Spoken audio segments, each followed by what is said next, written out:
Bom dia, meus irmãos, a graça e a paz do nosso Senhor e Salvador Jesus Cristo. Hoje vou gravar um vídeo de uma reflexão, que acordei hoje pensando e conversando com uma irmã também no Zap, veio essa reflexão na minha cabeça. E eu pensei assim, essa semana que passou, nós saímos para fazer evangelismo na rua, para os moradores de rua, pessoas que não têm onde morar, e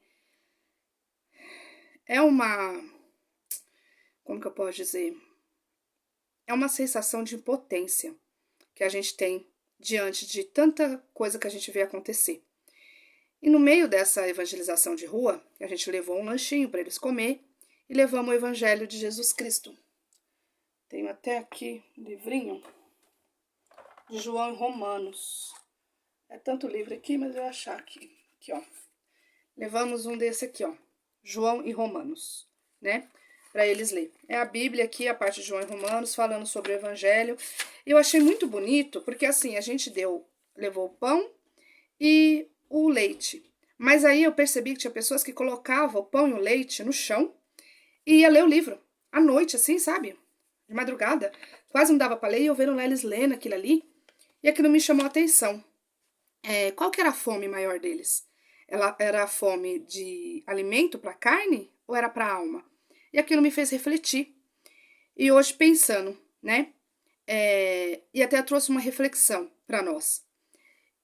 Uma pessoa que tem fome e sede de justiça, fome e sede de Cristo, do Evangelho, ela quer buscar a Cristo, Ela quer estar ali aprendendo com o Evangelho todos os dias para poder ajudar o próximo. Porque a Bíblia fala de fazer discípulos. Para a gente fazer um discípulo, nós temos que ser um discípulo de Cristo.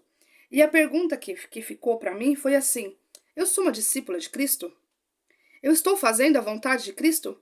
E às vezes muito dentro de igrejas, dentro de qualquer instituições, deveria fazer essa pergunta para você. Por que Cristo te chamou?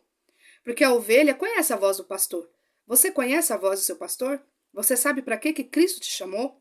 O que é ser igreja? O que é estar em igreja?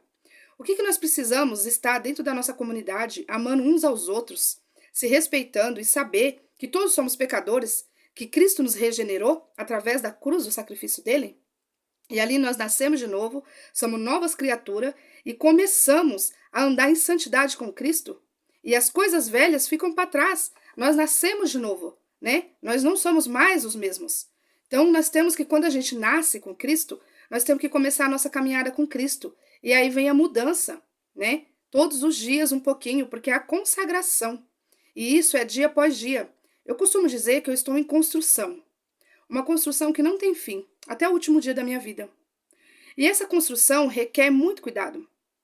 Porque vai ter dia que eu vou subir, vai ter dia que eu vou cair. Vai ter dia que a minha fé vai estar lá em cima e outro dia ela vai estar lá embaixo. Mas em todos os dias eu preciso crer que Cristo Jesus está comigo. Então, meus irmãos, a reflexão que eu trago hoje é olhar para nós mesmos e nos perguntar: eu sou uma discípula de Jesus? Eu estou seguindo os passos de Cristo? Quando eu desprezo um irmão, quando eu desprezo uma pessoa, quando eu trato uma pessoa diferente, é isso que Cristo me ensinou? Quando eu não sei estender a mão sem esperar nada em troca, é isso que Cristo me ensinou? Então devemos olhar para nós e ver, nesse mundo que a gente está hoje, um mundo que o amor de muitos estão esfriando. Quem é você no meio desse povo? Você é uma ovelha que Deus te chamou? Ou você está caminhando como um bode? Ou você está caminhando só com o nome de cristão? Só achando que você é mais um? É uma reflexão forte, eu sei. E começo eu mesmo a comer dessa reflexão. E às vezes eu fico pensando, se a palavra de Deus fala para ir de fazer discípulo, eu preciso ser um discípulo para poder fazer outros discípulos. E o que é ser discípulo de Cristo? É pregar a palavra de Jesus. É levar as boas novas. É levar o evangelho. É falar de Cristo, daquele que morreu na cruz pelos nossos pecados. É ajudar o nosso irmão sem julgar. É olhar para o seu irmão com misericórdia.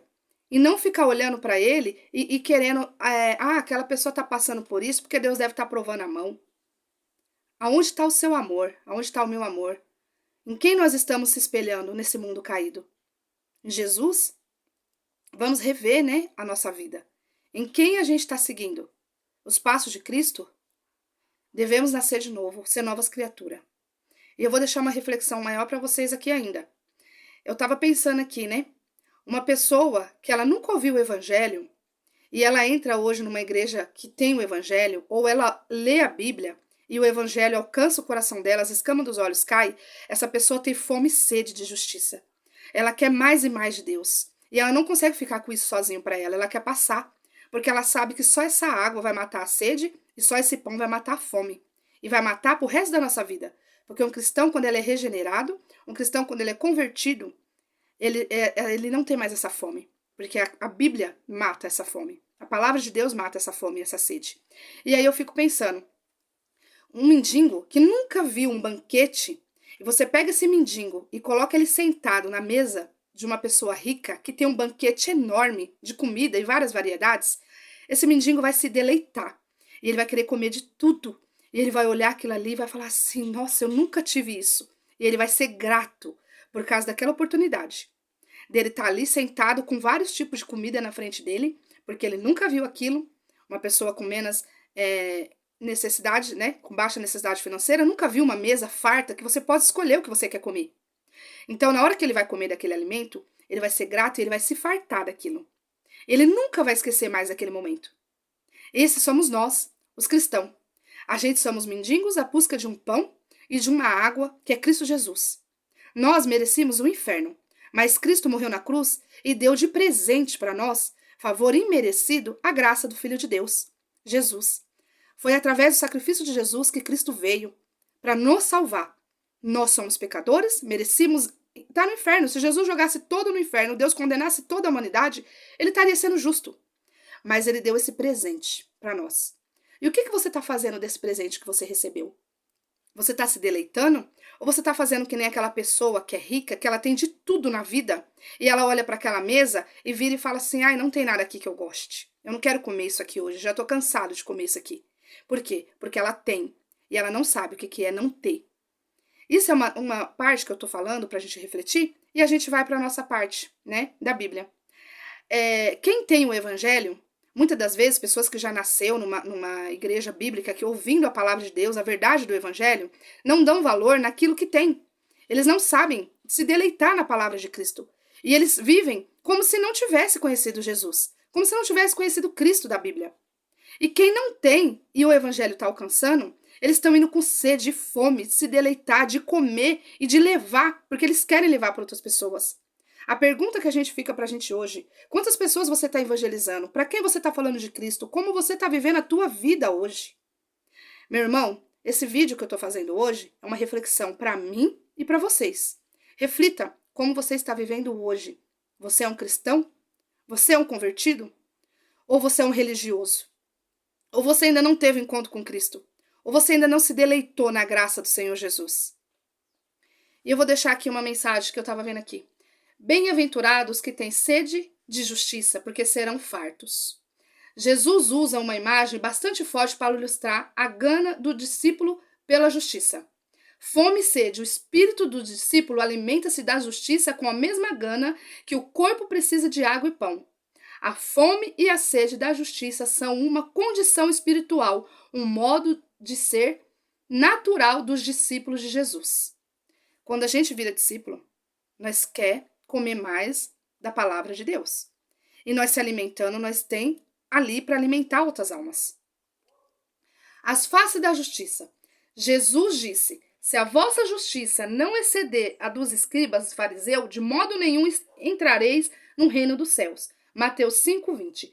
Guardai vós de fazer a vossa justiça diante dos homens, para ser visto por eles. Mateus 6:1. Assim é um tipo de justiça pela qual o discípulo não deve ter apetite. Todos sabemos que os escribas e fariseus zelavam por um tipo de justiça superficial, legalista e meramente punitiva. No texto de Mateus 6:1, alguns tradutores preferem usar boas obras ou esmola no lugar da palavra de justiça.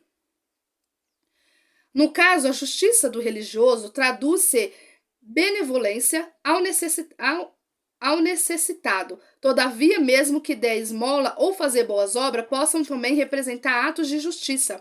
Essas atitudes aqui aparecem apenas para instrumentos de propaganda pessoal, serem vistos pelos homens. Jesus está condenando esse tipo de justiça. Então, de qual justiça ele está falando? A justiça de Deus. No Antigo Testamento, a justiça de Deus é apresentada como um ato da sua exclusiva graça.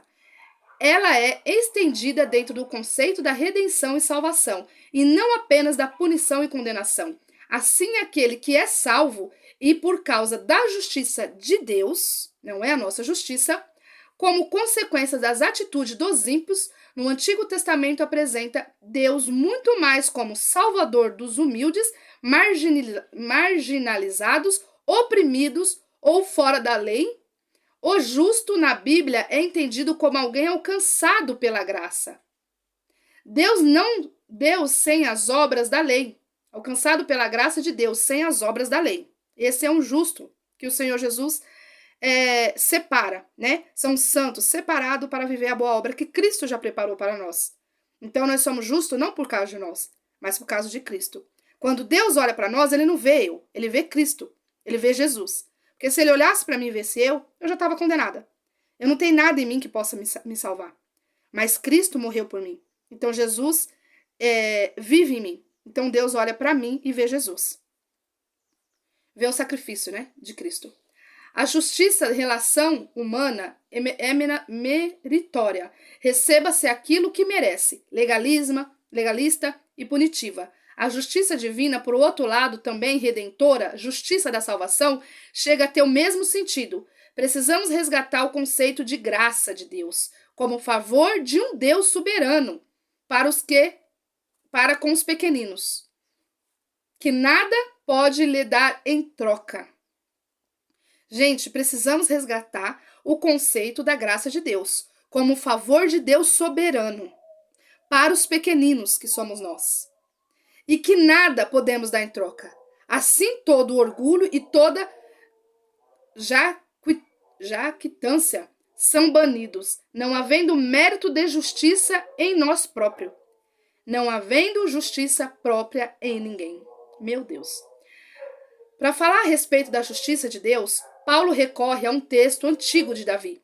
Assim também Davi declara: bem-aventurados os homens a quem Deus imputa a justiça sem as obras, dizendo: bem-aventurado aqueles cujo maldades são perdoadas e cujos pecados são cobertos. Bem-aventurado o homem que o Senhor não imputa o pecado. Romanos 4, 6, 8. Segundo Paulo, o justo é aquele que é justificado por Deus de todos os seus pecados. Essa é a justiça primária, de qual o seu Jesus chama de felizes têm fome e sede. Eles reconhecem que não possuem nenhum direito na relação com Deus e por isso sentem-se famintos e sedentos de uma justiça que é, antes de tudo, paciente, misericórdia, cheio de graça de Deus. Essa justiça alimenta o discípulo de sonhos e de esperança. Ele sente fome e sede de ver os pobres de espírito herdando a nova sociedade alicerçada na santidade de Deus. Meus irmãos, esse texto, né, de Mateus é forte, mas é um texto que eu deixo para vocês refletir. Nós não merecíamos. Não merecíamos.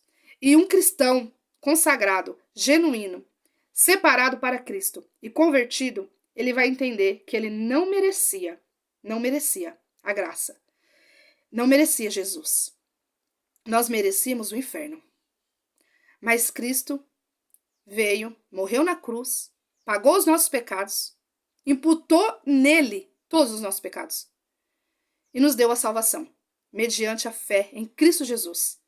Isso não vem de nós, é dom de Deus, para que ninguém se glorie. Efésios 2, verso 8 e 9. Então, meus irmãos, essa reflexão que eu deixo hoje pra gente. Eu falo para nós porque eu começo de mim a refletir. Que cristão que estamos sendo hoje? O que você está fazendo para ajudar a sua igreja local? O que você está fazendo para ajudar os seus irmãos? O que você está fazendo para chegar ao evangelho através de você na vida de quem nunca comeu e nunca bebeu do evangelho? Você está sendo um discípulo do Senhor? Você está seguindo o caminho de Jesus? Essa é uma reflexão que eu deixo para todos. Deus abençoe. Tenha um bom dia.